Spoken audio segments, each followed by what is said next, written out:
Olá, bom dia, graça e paz. Deus abençoe a todos que estão aí nesse desafio de ler a Bíblia em um ano, né? Vamos se regozijar, vamos alegrar neste dia que o Senhor fez. Então, se Ele fez esse dia, nós temos que glorificar e exaltar e se alegrar com esse grande dia. Hoje nós vamos ler mais 6 capítulos do livro de Salmos, do 79 ao 84. Tá certo? Vamos orar? Vamos falar com Deus? Meu Deus amado e querido, ó Deus, nós nos colocamos na tua presença nesta manhã e eu te louvo e te agradeço pela noite de sono que o Senhor nos proporcionou, pelo amor, pelo cuidado do Senhor com as nossas vidas. Abençoa esse devocional, toma tudo nas tuas mãos. Amém. E graças a Deus. Amém. Glória a Deus. Vamos lá então para o Salmo 79. O Salmo 79, também da autoria de Asaf, né? Ele lamenta a destruição de Jerusalém e pede ajuda e perdão a Deus. Né? A família de Asaf já tinha feito esse salmo, né? Com este assunto. E nós lemos ele ontem também, e do versículo 1 ao versículo 4, que nós vamos ler aqui agora, algo glorioso que diz assim: Ó Deus, as nações invadem a tua herança, profanaram o teu santo templo, reduziram Jerusalém a ruínas, deram os cadáveres dos seus servos às aves do céu, por alimento, a carne dos teus fiéis aos animais selvagens. Derramaram o sangue deles como água ao redor de Jerusalém, e não há ninguém para sepultá-los. Somos objetos de zombaria para os nossos vizinhos, e de riso e menosprezo para os que vivem ao nosso redor. Então aqui ele está pedindo aqui a ajuda de Deus. Ele está pedindo aqui, ó Deus, nos ajuda diante dessa situação. Então este salmo aqui, ele é muito triste, mas nós vamos entender mais quando todos nós chegarmos lá no livro de Jeremias. Aí você vai entender tudo o que aconteceu com o povo de Deus. Nós vamos aprender muito com o profeta Jeremias, né? Que vai falar acerca de tudo isso. Então, o Salmo 79, ele começa com esse lamento, a destruição de Jerusalém, que os inimigos que profanaram, destruíram o templo, né, e derramaram o sangue inocente. No versículo 9, até o versículo 9, ele vai clamar a Deus para que se lembre das iniquidades passadas. E ele pede misericórdia, ele fala: ó Deus, salva o teu povo, salva o teu povo. Então aqui nós percebemos que o salmista, ele tem a consciência que o motivo de toda essa destruição, o motivo de toda essa ruína foi que o povo se afastou de Deus. O que nós vemos aqui é que Asaf, ele pede, ó Deus, eu quero vingança. O sangue inocente dos servos do Senhor. Então, ele conclui aqui com uma promessa de louvor eterno. No versículo 12 do Salmo 79, já chegamos aí à metade do livro de Salmos. Diz assim: retribuir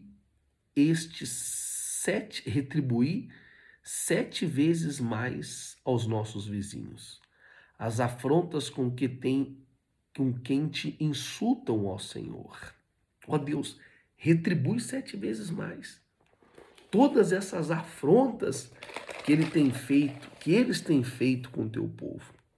Então aqui nós podemos aprender, e nós estamos aqui para isso também, te ensinar e aprender a clamar a Deus por misericórdia e restauração em tempos difíceis, em tempos de destruição, em tempo de crise. Deus é o Deus de já. Então, neste salmo aqui nos ensina que nós temos que confiar na fidelidade de Deus. Mesmo em tempos de ruína e de destruição, nós temos que confiar. O Salmo 8 é muito forte, o salmo também da família de Asaf. Este salmo, ele vai pedir aqui a restauração. E ele vai pedir a bênção de Deus. Olha como ele começa aqui o versículo 1 do Salmo 80. Glória a Deus. Diz assim: escuta-nos, pastor de Israel. Imagina só, escuta-nos, pastor do Brasil. Muito forte, né? Jesus é o pastor de Israel. Tu que conduzes José como um rebanho, tu que tens o trono sobre os querubins, manifesta o teu resplendor. Amém? Ó Deus, manifesta o teu resplendor. Pastor de Israel. Então ele começa aqui pedindo, ó Deus, o pastor de Israel, brilha a tua face, restaura o teu povo. Do verso 5 ao verso 6, ele lamenta a situação da nação. Então ele vai descrevendo aqui a tristeza, a devastação, e ele vai continuar aqui e usa essa metáfora da videira, pedindo que Deus cuida da videira que ele plantou e restaura a sua proteção. Então este salmo termina aqui com um clamor de restauração e salvação. No verso 19, ensina aqui o clamor a Deus por restauração e bênçãos. É o reconhecimento da dependência de Deus. Só Deus pode restaurar, só Deus pode abençoar. O nosso Deus, o Todo-Poderoso, o nosso protetor, o nosso pastor, como está lá no Salmo 23, né? O Senhor é o meu pastor e nada me faltará. Ele é o meu, ele é o seu, ele é o nosso pastor. E se ele é o nosso pastor, nada, absolutamente nada nos faltará. Nós temos que confiar em Deus. Muitos não acreditam, mas ele tem o poder de restaurar, reverter esse quadro e mudar essa situação. Essa declaração muito forte, né? Nós devemos buscar a face de Deus para a restauração da nossa vida, da nossa cidade, da nossa nação. João capítulo 15, ele se apresenta como eu sou o bom pastor, né? E o bom pastor é aquele que dá a vida pelas suas ovelhas. Glória a Deus. Vamos para o Salmo 81. Como que vocês estão aí? Estão firmes, estão fortes? E Deus, ele vai te renovar. Não um dia sim, um dia não, não. Ah, pastor, mas eu tô cansado. Tem dias aqui que eu tô cansado. A gente acorda com o nariz todo congestionado. Muitas vezes é uma dor na vista, dor na cabeça. A gente tá aqui. O desejo de conhecer a Deus é maior do que tudo. O nosso compromisso com Deus é maior do que tudo. Então, não desista de ler a Bíblia. Você tem que passar por tudo e por todos. Vai ter dia que você tá com sono. Vai ter dia que não vai dar para assistir 6:30 da manhã. Você vai assistir às 4, às 5, às 6, às 10. Mas não deixa de acompanhar esse estudo e fazer essa leitura da Bíblia. O Salmo 81, ele convoca o povo de Deus, à obediência. Obedecer é melhor do que sacrificar. Obediência e louvor, né? O que nós temos aqui é uma exortação à obediência. O povo estava... sempre o povo sabe o que tem que fazer, mas o povo não faz o que tem que ser feito. Então ele lembra aqui a obediência, a lembrança das bênçãos de Deus. Aqui no Salmo 81, desculpa, no versículo 1, Salmo 81, no versículo 1, olha só. Cantem de alegria a Deus, nossa força. Aclamem o Deus de Jacó. Comece o louvor, façam ressoar o também. Toquem a lira e a harpa de melodia. Amém? Então ele exorta o povo a obedecer, a louvar a Deus. Ele traz essa exortação forte, gloriosa. Do verso 4 ao verso 10, ele relembra aqui. né, com Deus, como Deus libertou o povo de Israel e instituiu a lei. Olha só o que está aqui no versículo 4. Eu gostaria que você acompanhasse 81 no versículo 4, que diz assim: porque este é um decreto para Israel, uma ordenância do Deus de Jacó, que ele estabeleceu como estatuto para José, quando atacou o Egito. Ali ouvimos uma língua que não conhecemos. Ele disse: tirei o peso dos seus ombros, suas mãos ficaram livres dos cestos e de cargos. Na sua aflição vocês clamaram e eu os livrei. Amém? Isso aqui é algo glorioso. Então ele está descrevendo aqui vários momentos, né, que Deus livrou o povo. Ele está pedindo para o povo trazer à memória o que aconteceu lá no Êxodo, o que Deus ele fez, as maravilhas. Quando o povo chegava também ao Monte Sinai e Deus respondia com trovões, com terremotos, eles ouviam a voz de Deus. Isso é algo glorioso, isso é algo magnífico aqui no Salmo 81, que nós estamos aqui acompanhando, e isso daqui é muito forte. Obedecer. O salmista quer que a gente venha obedecer e nos lembrar que Deus sempre é conosco e sempre vai ser quando a gente se tornar para Ele. Amém? No Salmo 82, é o salmo também de Asaf, da família de Asaf, né? Aqui ele vai clamar o juiz, chamar o juiz, os líderes, a justiça e retidão.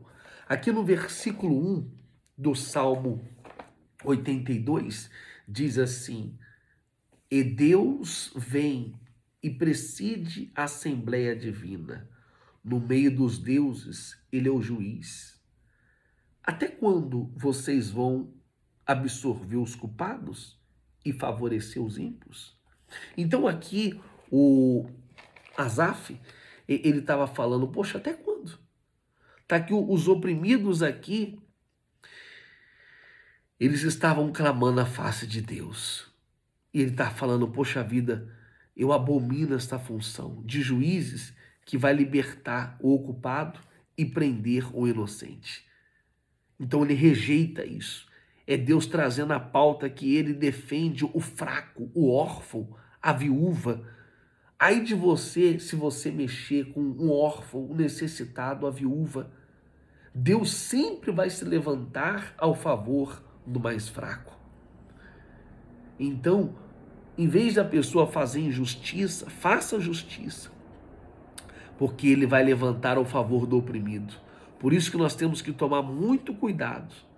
Antes de fazer injustiça com alguém, oprimir alguém, nós temos que tomar muito cuidado, porque se essa pessoa clamar a Deus, Deus ele vai vir com a sua mão, e a mão dele é pesada. É ou não é verdade? Então, do versículo 3 ao versículo 4, ele vai orando e declarando sobre a nação. Do versículo 5 ao 8, ele lamenta a injustiça dos juízes e afirma que Deus julgará todas as nações. Deus vai julgar todas as nações. Isso é algo glorioso, né? Então aqui ele traz o conforto, principalmente diante da realidade que nós estamos aqui vivendo. É ou não é verdade?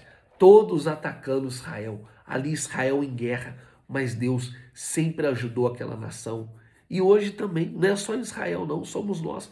Diante desse bombardeio, lá é com bombas, aqui são outros tipos de guerra, mas Deus sempre vai nos guardar e nos proteger. O Salmo 83, um salmo aqui, é um salmo muito abençoado, que diz assim, ó, também é do salmo da família de Asaf: o Deus não emudeças, não fique em silêncio, nem detenhas, ó Deus. Vê como se agitam os inimigos, como os teus adversários, e te desafiam de cabeça erguida. Então aqui, este salmo ele se resume, ele começa aqui pedindo a Deus, ó Deus, eu vou fazer uma lista dos inimigos. Os inimigos que têm se levantado, que têm batido de frente, que têm zombado do Senhor. Do versículo 16 ao 18, ele fala, meu Deus, termina com os ímpios. E que os ímpios venham conhecer o teu nome, que os ímpios venham conhecer o teu poder. Então, nós estamos vendo aqui as nações se levantando contra Israel, né? Mas isso é algo glorioso que Deus se estabeleceu em Israel. Então, o ataque lá é constante. E também nossa fé tem que ser constante. Então, o salmista Davi, ele pede, ó Deus, diante dos inimigos, que o Senhor seja o juiz e venha julgar a nossa causa de novo. Ele é o verdadeiro juiz. Amém? Aqui no Salmo 84, e nós terminamos por aqui, é o Salmo de Corá, dos coraitas, e o propósito desse salmo ele expressa o profundo desejo pela presença de Deus. Amém? E nós temos que desejar também a presença de Deus. Olha o que diz aqui no Salmo 84, no versículo 1. Diz assim, que coisa gloriosa. Olha só, diz assim, ó. Como é agradável o lugar da tua habitação, o Senhor, ó Senhor dos exércitos. A minha alma nela e até desfalece pelos átrios do Senhor. O meu coração e o meu corpo cantam de alegria ao Deus vivo. Então ele se alegrava. A alegria do salmista aqui é o desejo pela casa de Deus. E o interessante que Davi vai declarar aqui, ele fala, eu amo a tua casa. E por que nós temos que amar a casa de Deus? Porque ela é feia, ela é grande, ela é bonita? Por que eu tenho que amar? Porque a presença de Deus está ali. Eu amo a igreja porque a presença de Deus está ali. A presença de Deus é algo glorioso. É o mais importante na nossa vida, né? Então, do verso 5 ao verso 7, ele fala da força, da bênção que vem da presença de Deus. Ele está se sentindo, se você está se sentindo fraco, abatido, busca Deus. Ontem, terça-feira, que campanha gloriosa, hein? Graças a Deus. Cada dia encorpando mais, cada dia mais testemunhos. E eu convido você, hein, toda terça-feira, a estar conosco neste culto, todas as terças, às 19h30. Então, aqui está triste, está preocupado, está passando por lutas, busca a Deus, a presença de Deus. Você precisa correr para este lugar. A presença de Deus é onde você recebe força, vigor, ânimo. O peso é tirado, a tristeza é tirada e Deus ele te dá alegria. Então, tudo na presença de Deus. No verso 5 ao 7, ele descreve aqui este lugar, né? E ele vai terminar aqui falando algo muito forte, que ele diz assim, eu prefiro 1000 anos, 1000 dias. Deixa eu ler para vocês, no verso 10, ele fala a importância da presença de Deus aqui no Salmo 84. Diz assim, ó, melhor é um dia nos teus átrios do que 1000 em outro lugar. Peguei a visão aqui. É melhor um dia na tua presença do que 1000 em outro lugar. Pode ser um lugar lindo, paradisíaco. Pode ser um lugar, poxa, que lugar lindo, pastor. Mas o salmista falou assim, é melhor um dia nos teus átrios do que 1000 em outros lugares. Eu amo a casa de Deus. Por que eu amo a casa de Deus? Porque ali tem a presença de Deus. Eu amo cultuar, eu amo estar dia de terça, eu amo estar na célula, eu amo estar aos domingos na igreja, agora 9 da manhã às 18h30, eu amo porque ali a presença de Deus é a melhor coisa que nós podemos receber. Não há outro lugar. Valoriza a presença de Deus acima de todas as outras coisas. Nós também vemos que são poucas as pessoas que valorizam a presença de Deus, né? Elas não valorizam, quebra o propósito, deixa de ir para a igreja, porque a presença de Deus para ela não é prioridade. Mas você que está me acompanhando, prioriza a presença de Deus. Próximo culto, domingo, às 9 horas da manhã, Avenida Guapira, 815, aqui no Tucuruvi. Eu vou ficando por aqui, graças a Deus, mais 6 capítulos terminamos. Eu gostaria muito que você lesse 85, 86, 87, 88, 89 e o Salmo 90, porque amanhã eu vou explicar esses 6 capítulos para vocês. Que Deus abençoe a sua vida, um beijo no seu coração, uma quarta-feira de bênçãos e de vitórias em nome de Jesus. Até mais. Deus abençoe.